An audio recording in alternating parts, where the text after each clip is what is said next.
Hello दोस्तों, आपका स्वागत है हमारे यूट्यूब चैनल में। इसमें हम क्या कर रहे हैं, ये हमने नई वीडियो सीरीज़ चालू की है जिसमें कि एसएससी मैथमेटिक्स की किरण पब्लिकेशन की बुक का हम पूरा वीडियो सॉल्यूशन सॉल्व करेंगे। ठीक है, ये पूरी बुक हमारी किस में रहेगी, हिंदी में रहेगी। ठीक है, और आज जो हम चैप्टर चालू करने वाले हैं इसमें कंपाउंड इंटरेस्ट का चैप्टर चालू करेंगे।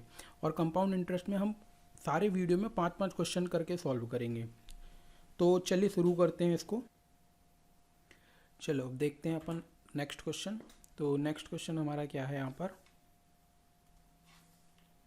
देखो सबसे पहले तो हम ये देख लेते हैं कि बेसिक क्या होता है। ये पहले हम समझ जाते हैं कि सीआई होता क्या है। ठीक है, जैसे हमने पढ़ा हुआ है साधारण ब्याज यानी क्या एसआई। एसआई क्या होता है और सीआई क्या होता है, सबसे पहले हम इसमें अंतर समझ लेते हैं, फिर इसके बाद हम समझते हैं। मान लो अगर हमारे पास 1000 रुपये, ठीक है, और ब्याज की दर जो दी हुई है वो दी हुई है कितने की, 10% की। ठीक है, तो हमको पहले साल के बाद जो हमको ब्याज मिलेगा, अगर सिंपल इंटरेस्ट से मिल रहा है यानी साधारण ब्याज से मिल रहा है तो क्या मिलेगा, 1000 का 10% मिलेगा। यानी 1000 का 10% कितना होता है, 100 मिलेगा। यही चीज़ अगर हम दूसरे साल में चले जाएंगे तो दूसरे साल में भी हमको क्या मिलेगा, 1000 का 10% मिलेगा, यानी कितना मिलेगा, 100 मिलेगा। ठीक है, ऐसे ही हम अगर तीसरे साल में चले जाते हैं तो तीसरे साल में हमको कितना मिलेगा, 100 मिलेगा। ऐसे हम कितने भी साल अगर आगे चले जाए ना तो हमको क्या मिलेगा, हमेशा 100 और 100 ही मिलेगा। ठीक है, लेकिन अगर हम यही चीज़ हम किस में बात करते हैं, चक्रवर्ती ब्याज में। अगर हमारे पास यहाँ पर 1000 रुपये है और हमको बोला जा रहा है कि 10% की दर से हमको ब्याज मिलेगा, तो हमको पहले साल के अंत में कितना ब्याज मिलेगा, 1000 का 10% यानी कितना ब्याज मिलेगा, 100 रुपये ब्याज मिलेगा। ठीक है, ये हमको मिल रहा है फर्स्ट ईयर के अंत में ब्याज मिल रहा है। मतलब 1000 का कितना, 10%, 1000 का कितना, 10%। और अगर यही चीज़ हम बोलते हैं कि हमको दूसरे साल कितना ब्याज मिलेगा, 1000 से 1000 में 10% के हिसाब से, तो क्या बोलेंगे हमको, ये 10% तो मिलेगा ही मिलेगा। यानी 1000 का 10% यानी कितना, 100 तो हमको ब्याज मिलेगा ही मिलेगा। लेकिन इस 100 का भी, ये जो 100 दिया हुआ है, इस 100 का भी मतलब ब्याज पे ब्याज मिलता है, यानी कि इस 100 का भी हमको 10% और ब्याज मिलेगा। तो 100 का 10% कितना हो जाएगा, 10 हो जाएगा। यानी ये 100 तो हमको मिल ही रहा है। ठीक है, यानी इस 1000 का 10%, लेकिन हमको जो ब्याज मिल रही है, ये जो ब्याज है, इस ब्याज पे भी हमको कितना ब्याज मिल रहा है, 10% का ब्याज मिल रहा है। ये कहलाता है कंपाउंड इंटरेस्ट। सिंपल इंटरेस्ट में हमको ब्याज पे ब्याज नहीं मिलता, लेकिन अगर हम सीआई की बात करते हैं तो हमको कितना ब्याज मिल रहा है। अगर देखो हम यहाँ पर साधारण ब्याज पे देख ले तो 2 साल में हमको जो ब्याज मिल रहा है वो कितना मिल रहा है, 200 मिल रहा है। ठीक है, ये 100 हो गया और ये 100 हो गया। और यही चीज़ अगर हम यहाँ पर चले जाएंगे तो देखो ये 100 मिल रहा है, एक ये 100 मिल रहा है और एक ये 10 मिल रहा है। यानी टोटल हमको ब्याज कितना मिल गया, हमको 210 रुपये ब्याज मिल गया। अब यही चीज़ अगर हम तीसरे साल में चले जाएं कि 3 साल में हमको ब्याज कितना मिलेगा, 1000 में 10% के हिसाब से, तो देखो ये 100 तो मिलेगा ही मिलेगा। ठीक है, 100 तो हमको मिलने ही वाला है। ठीक है, उसके बाद हमको क्या मिलेगा, उसके बाद देखो इस 100 का भी ब्याज मिलेगा, इस 100 का भी ब्याज मिलेगा। ठीक है, और सबसे पहले तो देखो इस 1000 का 10% हमको ब्याज मिल गया, यानी ये 100 मिल गया। ठीक है, फिर इस 100 का जो हमको ब्याज मिला वो कितना मिला, 10 मिला।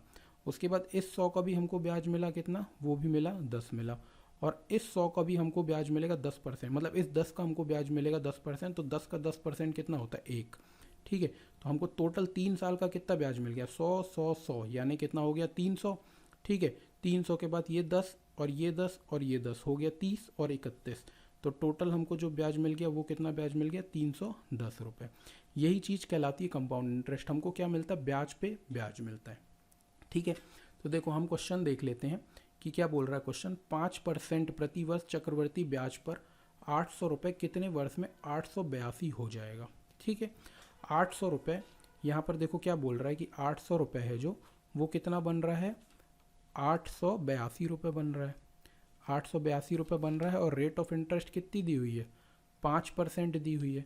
तो अगर हम यही चीज़ देखें कि देखो 800 का 5%, फर्स्ट साल के बाद हमको जो ब्याज मिलेगा वो कितना मिलेगा कि 800 का 5% ब्याज मिलेगा। यानी 5% का मतलब कितना हुआ, 5/100।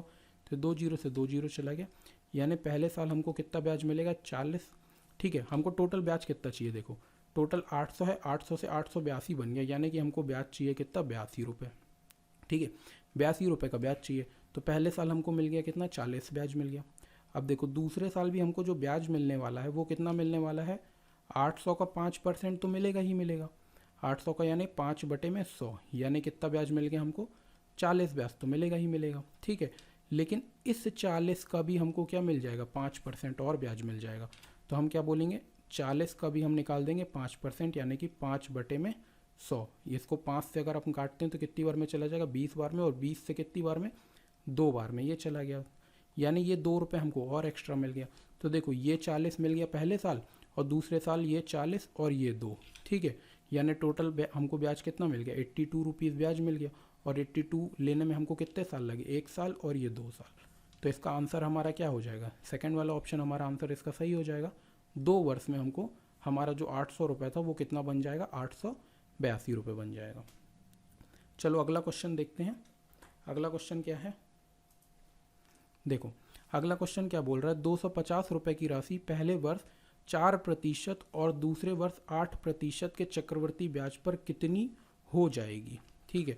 तो हम बिल्कुल बेसिक वाला कंसेप्ट लगाते हैं कि देखो 250 रुपये हमारे पास, 250 रुपये में पहले वर्ष हमको कितनी ब्याज मिल रही है, हमको पहले वर्ष मिल रही है 4% की ब्याज, यानी कि 250 का 4% यानी कि 4/100। ये एक जीरो से ये जीरो काटते हैं, ठीक है। 5 से 2 टाइम्स में, 5 से 5 बार में, और 2 से इसको काटेंगे तो 2 बार में। तो ये हमको पहली बार जो ब्याज मिल रही है पहले साल वो कितनी मिल रही है, 10 रुपये ब्याज मिल रही, ये फर्स्ट साल ब्याज मिल रही। और दूसरे साल हमको कितनी ब्याज मिल रही, 8% की दर से, यानी कि हमको 250 में 250 का कितना परसेंट मिलेगा, 8%, यानी कि 8/100, ठीक है। देखो 25 से काट देते हैं 10 बार में, ठीक है। और 25 से कितनी बार में चला जाएगा, 4 बार में, और 4 से कितनी बार में, 2 बार में चला जाएगा। तो ये कितना आ गया हमारे पास, जो ब्याज आ गई यहाँ से कितनी आ गई, 20 आ गई। पहले साल हमको 10 मिल चुकी है, दूसरे साल हमको मिली कितनी, 20, लेकिन ये 10 का भी तो हमको कितना मिलेगा, 8% और ब्याज मिलेगा। तो 10 का 8% और निकाल लो। तो 10 का 8% अगर हमको निकालना है तो 8 बटे में कितना, 100। तो ये एक जीरो से एक जीरो चला गया। तो यहाँ से जो ब्याज मिल जाएगी हमको कितनी मिल जाएगी, 8/10। इसको अगर हम काटेंगे तो ये हो जाएगी 0.8, ठीक है। तो हमको जो ब्याज मिल रही है पहले साल मिल रही है 10, दूसरे साल मिल रही है 20 प्लस 0.8 यानी 20.8। टोटल इंटरेस्ट अगर हम देखेंगे तो टोटल इंटरेस्ट जो मिल रही है कितनी मिल रही है, 30.8, ठीक है। और हमसे पूछा कि पैसा कितना हो जाएगा, तो इसमें क्या करना पड़ेगा, हमको प्रिंसिपल अमाउंट जोड़ना पड़ेगा, यानी कि प्रिंसिपल अमाउंट यानी मूलधन को इसमें जोड़ दो। तो यहाँ से आ जाएगा कितना, 8, 0, ये 8 और 2, 280.8 इसका आंसर आ जाएगा। 280.8 किस में, हमारा सेकंड वाले ऑप्शन में, यानी दूसरा वाला ऑप्शन हमारा सही हो जाएगा। देखो इस तरीके से करोगे ना तो फॉर्मूला लगाने की ज़रूरत नहीं पड़ेगी किसी में भी। चलो अगला क्वेश्चन देखते हैं। देखो ये क्वेश्चन क्या बोल रहा है कि एक आदमी हर वर्ष के अंत में 2000 रुपये बचाता है और उसे 5% चक्रवर्ती ब्याज पर निवेश कर देता है। 3 वर्ष के अंत में उसके पास कितने रुपए होंगे, हमको ये बताना है, ठीक है। तो देखो पहले वर्ष तो उसने 2000 रुपये बचाए, ठीक है। तो फर्स्ट वर्ष तो उसने कितने रुपए बताए, 2000 रुपये बचाए। तो 2000 पे तो हमको कोई ब्याज नहीं मिलेगा, क्योंकि पहले वर्ष तो हमारे पास 2000 रुपये ही थे। उसके सेकंड वर्ष से उसने, मतलब जब उसने 1 साल पूरा काम कर लिया तब उसने 2000 रुपये बचाए, ठीक है। तो दूसरे वर्ष उसके जो ब्याज मिलेगा वो कितने मिलेगा, 2000 रुपये, इसमें 5% का ब्याज मिलेगा। तो दूसरे वर्ष में उसने 2000 रुपये में कितने रुपए चक्रवर्ती ब्याज की दर पे 5% से निवेश किया। तो अब उसको जो ब्याज मिलेगा वो क्या मिलेगा, 5% से। तो मैंने 5% अगर हम 2000 का निकालते हैं तो कितना आएगा, 0 से 0 कट गया, ये कितना आ जाएगा, 5 दूनी 10, यानी कितना ब्याज मिल गया उसको, 100 रुपये ब्याज मिला, ठीक है। मतलब देखो इसमें ये बोल रहा है कि ये जो 2000 आया, अगर मैं ये समझाना चाहूँ कि मतलब 1 साल उसने पूरा काम किया, फिर उसने 1 साल काम करने के बाद उसने कितना रुपये बचाया, 2000 रुपये बचाया। तो दूसरे साल से निवेश करना चालू करेगा। तो दूसरे साल उसने कितना निवेश कर दिया, 2000 रुपये निवेश किया और 5% से उसको ब्याज मिल गई, ठीक है। 100 रुपये की ब्याज मिल गई, यानी अब उसके पास कितना रुपये हो चुका है, 2000 रुपये जो उसने पहले साल के अंत में बचाए थे और 5% से ब्याज मिल गई, यानी टोटल पैसे उसके पास हो गए कितने, 2100 रुपये हो गए, ठीक है। फिर उसके बाद जब वो तीसरे वर्ष आता है तो तीसरे वर्ष वो फिर से कितने रुपये बचाता है, 2000 रुपये बचाता है, ठीक है। तो 2000 रुपये बचाएगा तो उसके पास पहले से हैं कितने, 2100 रुपये, और 2000 रुपये और बचा लेगा तो उसके पास कितने रुपये हो जाएंगे, 4100 रुपये हो जाएंगे। और 4100 रुपये में उसको कितनी ब्याज मिलेगी, 5% की दर से उसको ब्याज मिल जाएगी, यानी कि 5/100। तो तो ये 2 जीरो से 2 जीरो चला गया, 5 वन ज़ा 5, 5 फोर ज़ा, यानी उसको अब ब्याज कितनी मिल गई है, 205 रुपये ब्याज मिल गई है। 205 रुपये उसको ब्याज मिल गई और टोटल पैसे उसके पास कितने रुपए हो चुके हैं। यहाँ से देखो उसने कितने पैसे बचाए हैं, देखो पहले वर्ष के अंत में उसने 2000 रुपये बचाए, ठीक है। दूसरे वर्ष के अंत में उसने कितने रुपए बचाए, फिर से 2000 रुपये बचाए, तो वो 2000, ठीक है, वो 2000 और पुराना वाला 2000, तो हो गया कितना, टोटल हो गया 4000 रुपये 2 वर्ष के अंत में। और तीसरे वर्ष में उसने फिर से 2000 रुपये बचा लिए, तो टोटल उसके पास पैसे जो हो गए वो कितने रुपए हो गए, 6000 रुपये हो गए, ठीक है। यानी 3 वर्ष के बाद उसके पास टोटल पैसे हो जाने चाहिए थे कितने, 2000 2000 2000, यानी 6000 रुपये बचा लिए। और उसको दूसरे वर्ष के अंत में जो ब्याज मिली है वो ये 5% यानी ये 100 रुपये ब्याज मिली है, और ये एक 205 रुपये ब्याज मिली है, यानी कि ये 100 रुपये ब्याज मिली है और 205 रुपये ब्याज मिली है। यानी टोटल जो उसका पैसा हो गया है 5 जीरो, यहाँ पर आ जाएगा 3 और ये 6, तो 6305 रुपये उसको टोटल उसके पास पैसे हो जाएंगे, ठीक है। यानी कौन सा ऑप्शन, दूसरा वाला ऑप्शन हमारा करेक्ट होगा। इसमें अगर आपको कुछ भी समझ में नहीं आता है ना, तो आप बिल्कुल कमेंट सेक्शन में बताइए, उसको हम कमेंट सेक्शन में सॉल्व करेंगे। अगर नहीं होगा तो हम एक और वीडियो बना के सॉल्व करेंगे उसको, ठीक है। चलो अगला क्वेश्चन देखते हैं। देखो ये क्वेश्चन क्या बोल रहा है कि 3200 रुपये की राशि 10% वार्षिक दर पर त्रैमासिक आधार पर चक्रवर्ती ब्याज पर निवेश करने पर 3362 रुपये हो जाती है। तदनुसार उस निवेश की अवधि ज्ञात कीजिए, ठीक है। तो देखो हमको क्या बोल रहा है कि 3200 रुपये की कोई राशि है, 3200 रुपये की राशि है, और वो भी कितने वर्ष के बाद हमको नहीं पता, लेकिन हो जा रही है कितनी, 3362 हो जा रही है, ठीक है। तो हमको ये बताना है कि निवेश की राशि कितनी रही होगी। हमको ब्याज की दर पता है कि 10% वार्षिक ब्याज की दर है, ठीक है। तो ये हमको पता है कि ये हमारा क्या है, मूलधन है, और ये हमारा क्या है, ये हमारा है अमाउंट, ठीक है। मतलब क्या है, ये मूल मतलब अमाउंट जो ब्याज के जुड़ने के बाद। तो हम अगर यहाँ से हम ब्याज निकालें, ब्याज अगर नहीं निकालते, हम सीधे सीधे क्या करते हैं, प्रिंसिपल का और अमाउंट का क्या निकाल लेते हैं, रेशियो निकाल लेते हैं, ठीक है। तो यहाँ से अगर हम प्रिंसिपल और अमाउंट का रेशियो निकालेंगे तो 3200 और 3362 का अगर हम रेशियो निकाल लेते हैं तो देखो ये किससे कट जाएगा। पहले हम किससे काटते हैं, मान लो 2 से ही काटते हैं, है ना। तो 2 से अगर काटे तो 1 आ जाएगा 6 1600, और ये आ जाएगा कितना 1681, ठीक है, 1681। तो ये देखो अगर हम देखें तो ये 40 का स्क्वायर है, 40 का स्क्वायर है ना, 40 का स्क्वायर है ये, और ये किसका स्क्वायर है, ये है 41 का स्क्वायर। तो अगर ये स्क्वायर बन रहे हैं ना, तो सीधे सीधे हम क्या करेंगे, स्क्वायर रूट निकाल देंगे इसका। स्क्वायर रूट अगर हम निकालते हैं तो यहाँ से आ जाएगा कितना 40, और ये हो जाएगा क्या 41।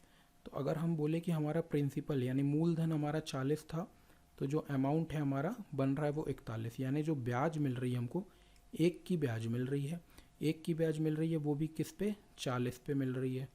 तो 100 पे कितनी मिलेगी, ये तो हमारा हो गया क्या 10/4। 10/4 को अगर हमने सॉल्व किया तो कितना आ जाएगा 2.5। तो ये आ गई हमारी रेट ऑफ इंटरेस्ट, 2.5 तो हमारी आ गई रेट ऑफ इंटरेस्ट, वो भी कैसे, त्रिमासिक आधार पर। त्रिमासिक आधार का मतलब क्या होता है, 3-3 महीने। तो हमको तो ब्याज बतानी होती है किसमें, पूरे के पूरे उसमें बतानी होती है ना। त्रिमासिक का मतलब क्या होता है, 3-3 मंथ, यानी 3 मंथ, 3 मंथ, फिर 3 मंथ, फिर क्या 3 मंथ, ठीक है। तो ये पूरा हमको ब्याज बतानी होती है, पूरे साल की बतानी होती है, ठीक है। तो ये हमारी जो ब्याज आई है तिमाही आई है, तिमाही, और हमने स्क्वायर रूट निकाल के आंसर निकाला है। तो स्क्वायर रूट निकाला है अगर, तो 3-3 मंथ में कितनी बार ब्याज लगी होगी, 2 बार, यानी जो इसका आंसर आएगा ना 1/2 आएगा, आधे वर्ष का, यानी कि 3-3 मंथ, यानी 3 मंथ यहाँ और 3 मंथ यहाँ, यानी जो आंसर आया हमारा कितना 6 मंथ आएगा इसका आंसर।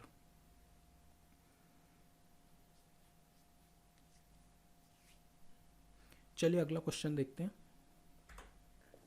देखें इस क्वेश्चन में क्या है, एक आदमी ने एक प्राइवेट संस्था से 5% साधारण ब्याज प्रति वर्ष पर उधार ली। उसने 10% चक्रवर्ती ब्याज प्रति वर्ष पर इस राशि को 50% किसी दूसरे व्यक्ति को उधार दे दिया और इस प्रकार उस आदमी ने 4 वर्ष में 3,205 रुपये का लाभ अर्जित किया। आदमी ने कितनी राशि उधार ली थी? ठीक है, हमको ये बताना है। देखो, अब इसमें क्या क्वेश्चन बोल रहा है कि एक आदमी ने 5% की दर से किसी से साधारण ब्याज पर उधार लिया। मान लेते हैं इसने x रुपये उधार लिया, ठीक है, x रुपये उधार लिया और इसको ब्याज जो जमा करनी है वो कितनी जमा करनी है? 5% की दर से, वो भी साधारण ब्याज से। एसआई से पैसे उसको क्या करने हैं? वापस करने हैं। और इसने क्या किया, उसका 50% यानी जितना उधार लिया था उसका 50% यानी कि x/2 उसने 10% के चक्रवर्ती ब्याज से उसको किसी दूसरे आदमी को उधार दे दिया। वो भी कितने वर्ष के लिए? यहाँ पर भी वो दे रहा है 4 वर्ष के लिए और यहाँ पर भी दे रहा है कितने वर्ष के लिए? 4 वर्ष के लिए। इन दोनों काम में उसको जो लाभ हो रहा है वो कितना हो रहा है? 3205 का लाभ हो रहा है। यानी कुल मिला के हम ये बोल सकते हैं कि यहाँ से जो उसको पैसा मिल रहा है वो ज़्यादा मिल रहा है और यहाँ पर पैसा कम मिल रहा है, और इन दोनों का अंतर जो दिया हुआ है वो हमको दिया हुआ है इसके बराबर, 3205 रुपये के बराबर। ठीक है, तो हम देखो सबसे पहले तो फॉर्मूले देख लेते हैं कि अगर हमको साधारण ब्याज निकालना होता है यानी ऐसा ही निकालना होता है तो हम क्या करते हैं? प्रिंसिपल का गुणा करते हैं किससे? रेट से, और इसका गुणा करते हैं किससे? टाइम से। तो ये आता है बटे में करते हैं 100, तो यहाँ से निकलता है हमारा साधारण ब्याज। और अगर हमको CI निकालना होता है तो CI हम कैसे निकालते हैं? P इंटू 1 + R/100, ठीक है, और इसकी पावर क्या होती है? T होती है, टाइम होती है, और -1 करते हैं तो ये आता है किसके बराबर? CI के बराबर। और इन दोनों का ही अंतर हमको इसके बराबर दिया हुआ है तो हम सीधे सीधे वैल्यू पुट करते हैं और आंसर निकालते हैं। ठीक है, अब यहाँ से हमको देखो CI - SI करना पड़ेगा क्योंकि हमको लाभ हो रहा है, तो हमको जो सामने वाले को हम पैसे उधार दे रहे हैं वहाँ से हमको ज़्यादा पैसे मिल रहे हैं, है ना। तो देखो, और हमने मूलधन, हमने जो माना है पैसे उधार लिया वो कितना माना है? X माना है। तो यहाँ पर हमारा जहाँ सिंपल इंटरेस्ट है वहाँ पर हम मूलधन की जगह में क्या रखेंगे? X रखेंगे, और जहाँ पर CI है यानी जहाँ चक्रवर्ती ब्याज है वहाँ पर हम मूलधन की जगह में क्या रखेंगे? x/2, क्योंकि 50% ही उसने सामने वाले को उधार में दिए हैं पैसे, पूरे पैसे नहीं दिए, उसका जितना भी पैसा लिया था उसका 50% दिया है। तो बस यहाँ पर फॉर्मूले पुट कर दो, तो यहाँ पर पुट करते हैं तो P की जगह में कितना आएगा? x/2, ठीक है। यहाँ पर कितना आ जाएगा? 1 + R की जगह कितना है? रेट परसेंट 10% है, 10/100, और टाइम कितना है? 4 वर्ष है, ठीक है, -1 ये आ गया। इससे हमको माइनस करना है किसको? इसको। तो यहाँ पर हमारा P कितना है? X है, R कितना है? 5 है, और टाइम कितना है? 4 है, बटे में आ जाएगा कितना? 100। ये हमको दिया हुआ है किसके बराबर? 3205 के बराबर। अब हम इसको सॉल्व करेंगे अगर, तो मान लो ये 0 से 0 काटते हैं, 10 ऊपर जाएगा, 10 और 1 कितना आ जाएगा? 11/10 आ जाएगा। तो यहाँ पर आया x/2, ठीक है, और यहाँ पर कितना आने वाला है? 11/10 की पावर कितनी है? 4 है, -1 करना इससे, माइनस यहाँ पर कितना आ जाएगा? यहाँ पर आएगा 20x/100, और ये इज इक्वल टू हमको दिया हुआ है किसके बराबर? 3205 के बराबर। ठीक है, तो अब यहाँ से इसको सॉल्व करो कि x/2, देखो इसका कितना होता है? 11 की पावर 4 अगर हम करते हैं तो 11 की पावर 4 जो होती है वो होती है 14,641, 14,641, और 10 को भी 4 बार गुणा करना है तो कितना आ जाएगा? 1 2 3 4, इससे -1 करना है, ठीक है। और यहाँ पर कितना आ जाएगा? इसको अगर अपन काट दें तो 0 से 0, 2 से कितनी बार में चला जाएगा? 5 बार में। तो इसको हम सीधे सीधे लिख सकते हैं x/5 बराबर आ जाएगा किसके? 3205 के बराबर। ठीक है, तो देखो यहाँ पर कितना आ जाएगा? x/2, और यहाँ से सीधे सीधे हम देखो नीचे कितने जीरो? 1 0 2 0 3 0 4 0, तो यहाँ से सीधे सीधे यहाँ पर पॉइंट लगा सकते हैं। तो कितना आ जाएगा? 1.4641 -1, यही करना है, और माइनस x/5 बराबर किसके आ जाएगा? 3205 के बराबर आ जाएगा। अब इसमें से अगर एक घटा देते हैं तो कितना आ जाएगा? 0.4645 अपॉन पे आएगा 2, माइनस आ जाएगा यहाँ पर कितना? x/5 बराबर आ जाएगा किसके? 3205 के। ठीक है, अब देखो इसके आगे सॉल्व करते हैं, ये मिटा देते हैं अपन,